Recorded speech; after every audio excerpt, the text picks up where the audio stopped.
Vamos para o capítulo 2 de Tiago. Vamos lá. Tiago, capítulo 2. Notem comigo que agora ele está tratando do seguinte tema: como eu posso saber se a minha fé é uma fé verdadeira ou uma fé falsa? Primeiro ponto é a fé testada, versos de 1 a 13, onde ele trata da questão da acepção de pessoas. Versículo 2: se portanto entrar na vossa sinagoga algum homem com anéis de ouro nos dedos, com trajos de luxo, e entrar também algum pobre andrajoso, e tratardes com deferência o que tem os trajos de luxo, e lhe disserdes: tu assenta-te aqui em lugar de honra, e disserdes ao pobre: tu fica ali em pé, ou assenta-te aqui abaixo do estrado dos meus pés, não fizestes distinção entre vós mesmos, e não vos tornastes juízes tomados de perversos pensamentos? Agora, nós fazemos isso hoje? Vamos ser sinceros? Fazemos, irmãos, fazemos. Nós usamos 2 pesos e 2 medidas. Dependendo do dinheiro que a pessoa tem, dependendo do diploma que a pessoa tem, dependendo da escola onde ele estudou, dependendo da família que pertence. Nós costumamos pecaminosamente classificar pessoas de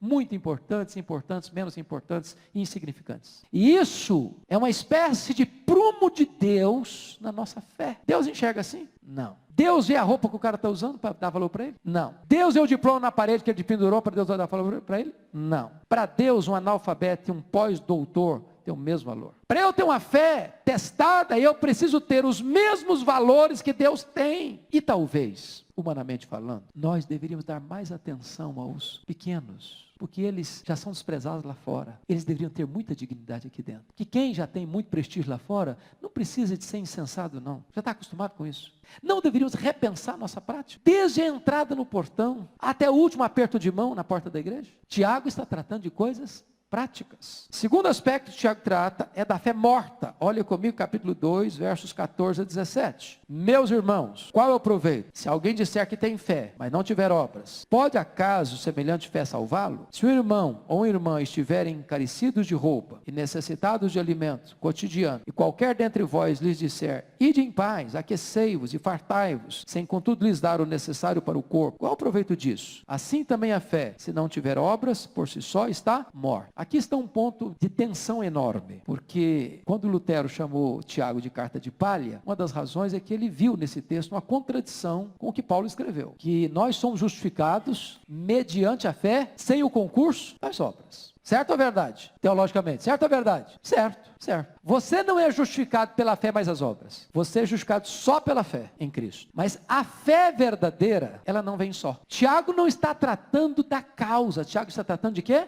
Do efeito. Paulo, quando escreve: nós somos salvos pela graça, mediante a fé, isso não vem de vós, é dom de Deus, não de obras, para que ninguém se glorie, está tratando de quê? Da causa. Se não entendermos isso, vamos fazer uma salada na nossa cabeça. Você que é salvo só pela fé, independentemente das obras, precisa provar a sua fé através das obras. Não é fé mais obras para ser salvo, é só fé. Mas a fé única que salva, ela produz obras. Ela se prova pelas obras. Ela se evidencia pelas obras. Esta fé salvadora que justifica, que nos traz salvação, só Deus vê. Mas a prática da fé, que são as obras, os homens precisam ver. E Tiago está dizendo isso. Se o seu cristianismo é verdadeiro, se a sua fé não é uma fé morta, isso tem que ser prático na sua vida. Não é só chegar aqui, cantar e orar e dar glória a Deus, escutar um sermão e ir para casa. Que glória, que bênção, que maravilha. Onde entra a prática desse cristianismo? Terceiro lugar, a fé dos demônios. Olha que coisa incrível. Vamos ler versículo 18 e 19. Mas se alguém dirá: tu tens fé e eu tenho obras, mostra-me essa tua fé sem as obras, e eu com as obras te mostrarei a minha fé. Ele está fazendo um trocadilho bonito aqui. É de causa e efeito. Quem diz que tem a fé causa, mas não tem o efeito, essa fé não tem causa. Mas se eu mostro para você o efeito, isso é prova de que eu tenho a causa. E aí chega no 19 e diz assim: crês tu que Deus é um só? Fazes bem, até os demônios creem e tremem.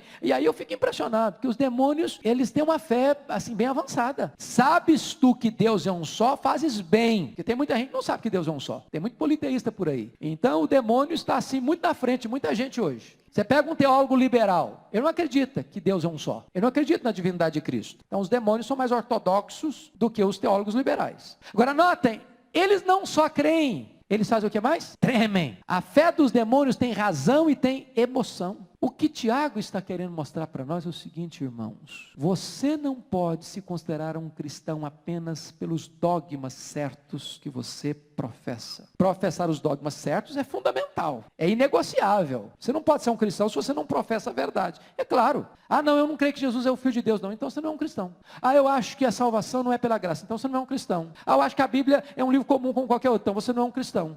Ah, eu acho que Jesus não ressuscitou. Então você não é um cristão.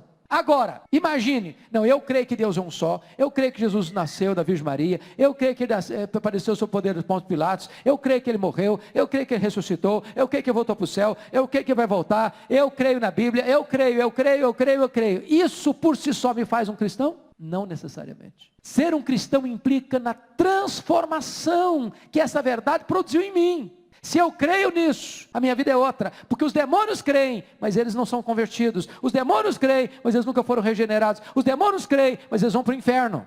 Então notem a urgência de Tiago, ele está lidando com prática do cristianismo. Quarto e último lugar, Tiago vai tratar agora da fé salvadora, versículos 20 a 25, eu peço a você que leia comigo. Queres, pois, ficar certo, ó homem insensato, de que a fé sem as obras é inoperante? Não foi por obras que Abraão, nosso pai, foi justificado, quando ofereceu sobre o altar o próprio filho Isaque? Vês como a fé operava juntamente com as suas obras. Com efeito, foi pelas obras que a fé se consumou. E se cumpriu a escritura, a qual diz, ora Abraão creu em Deus, e isso lhe foi imputado para a justiça, e foi chamado amigo de Deus. Verificais que uma pessoa é justificada por obras e não por fé somente. De igual modo, não foi também justificado por obras a meretriz, Raabe, quando acolheu os emissários e os fez partir por outro caminho? Porque assim como o corpo sem espírito é morto, assim também a fé sem obras é morta. E aí vamos entender, não é que Tiago está contrariando Paulo, que é fé mais obras. O ponto que ele está nos mostrando, veja você, é o que está escrito, versículos 22 e 23. Vês como a fé operava juntamente com as suas obras. Está falando de Abraão. Com efeito, foi pelas obras que a fé, o quê? Se consumou. De que maneira que Abraão foi justificado? Versículo 23. E se cumpriu a escritura, a qual diz, ora, Abraão creu em Deus, isso lhe foi imputado para a justiça. Agora, vamos entender o Abraão. Abraão, eis-me aqui, Senhor.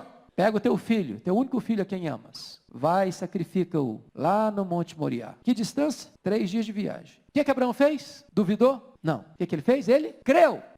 E porque ele creu, o que ele fez? Pegou o menino, saiu. O pegar o menino, sair, viajar 3 dias, falar para os moços, fiquem aqui, que eu e o menino vão lá e vamos adorar. Tendo adorado, nós voltaremos. Aí o menino está com um feixe de lenha nas costas, caminhando para o lugar do sacrifício. Aí pergunta para o pai, ô pai, eu não estou entendendo uma coisa, nós estamos indo lá para sacrificar, mas está faltando um elemento fundamental. Está faltando o cordeiro, tem aqui a faca, tem aqui o fogo, tem aqui a lenha, mas e o cordeiro? Deus proverá, meu filho, para si o cordeiro. Aí chegou até lá. Quantos anos tem Abraão? Quantos anos? O menino devia ter uns 17 anos. Quantos anos tem Abraão então? 117. Agora pensa comigo, Abraão agarrando o menino pelo pescoço, fica aqui menino. Foi assim? Ah, não foi. Certamente o Abraão sentou com seu filho. Filho, eu preciso contar uma história para você. E aí começa a contar como Deus apareceu para ele, como ele esperou 25 anos até ele nascer, como Deus era fiel em todas as suas promessas. Diz, meu filho, Deus me pediu para sacrificar você. E eu creio, meu filho, que Deus vai ressuscitar você. E o menino diz, papai, eis-me aqui. Sabem por que isso assim? Não é este o texto que mais retrata o que Deus fez com seu filho Jesus? Jesus foi para a cruz